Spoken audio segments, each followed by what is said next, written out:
નમસ્તે દર્શક મિત્રો, હું હેમા શુક્લ, એડવોકેટ જુનાગઢ. મારી YouTube channel legal advice by Hema Shukla એડવોકેટમાં આપનું સ્વાગત છે. આપણે અંબાજી ગાદીના મહંત અને ગોકુલ હોસ્પિટલ કાંડ ઉપર વિડીયો પાર્ટ 3 કરી રહ્યા છીએ. મિત્રો, હવે આગળ વાત એ આવે છે કે સ્વર્ગસ્થ મહંત જે છે એ અંગૂઠો નહોતા કરતા, એ સહી કરતા હતા. એટલે પણ ત્યારે બ્રેન ડેડમાં તો એમની સહી લેવી શક્ય નહોતી, એટલે એમને અંગૂઠો એમનો કર્યો.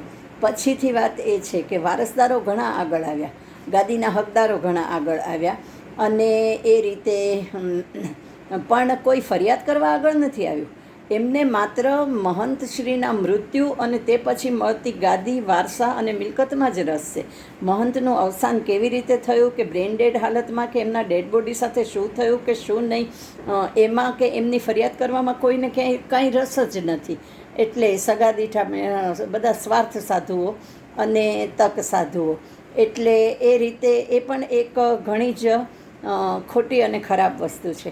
હવે વાત આવે છે કે શું કામ આવડા મોટા કાંડ કરવા પડ્યા, અને એવી બધી ગાદીની કે એની શું પેલી છે.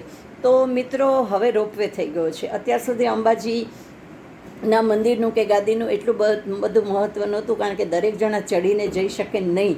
પરંતુ રોપવે થઈ ગયા પછી અત્યાર સુધીના રોપવેના આંકડા પ્રમાણે રોપવેથી અત્યાર સુધીમાં કુલ 29 લાખ લોકોએ અંબાજીની યાત્રા કરી છે.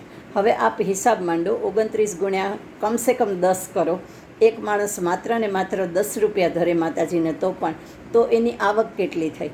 એટલે હવે બધાને અંબાજી યાદ આવે છે, ગાદી યાદ આવે છે. એ એટલા માટે આવે છે કે આ લાખોની નહીં પણ કરોડોની પાણ છે, અને એટલા માટે આ બધી હોડ લાગી છે. પ્રથમ તો શ્રી મહેશગીરીજીનો એવો પેલો હતો કે હું એમનો ચેલો છું ને મારી એમણે ચોટી કાપી હતી ને હું એમનો ગાદી માટેનો હક ધરાવું છું ને પછીથી એમણે સ્ટેટમેન્ટ બદલ્યું કે ના, હું મારે માટે આ કંઈ નથી કરતો, પણ હું તો જે કંઈ કરું છું એ એમના વારસદારો માટે કરું છું.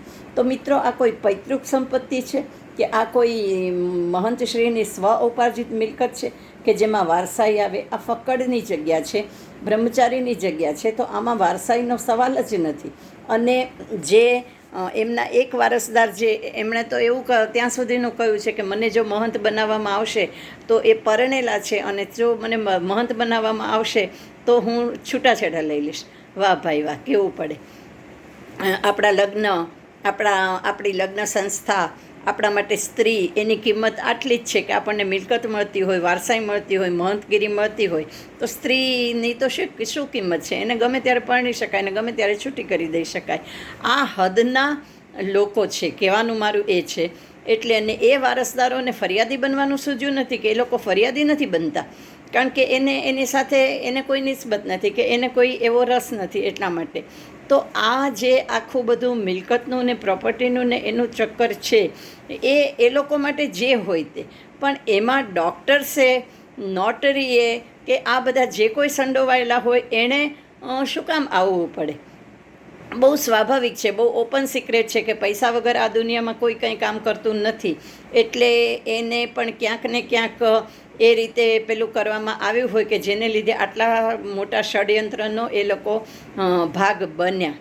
એટલે આ એક જે છે એ રીતે પણ બહુ વારસાઈ ગાદીની રીતે પણ એક બહુ મોટી વાત છે, કે જેની સામાન્ય પબ્લિક, જે યાત્રાળુ શ્રદ્ધાળુઓ બિચારા જાય છે દર્શન કરીને 5-25 રૂપિયા ધરીને આવે છે, એને ખ્યાલ પણ ન હોય કે કેવી કેવી વ્યક્તિની ચુંગાલમાં અને કેવી કેવી ધાર્મિક પેલીમાં આપણે સંડોવાયેલા છીએ, અને આપણી શ્રદ્ધાથી થરેલી રકમ માટે અને એની સાથે શું થાય છે એને માટે થઈને આ વિડીયોઝ કરવાનું એકમાત્ર મારું ખાસ કારણ છે. મળીએ છીએ આપણે વિડીયો નંબર 4માં. ત્યાં સુધી જય Hatkesh. Thank you very much.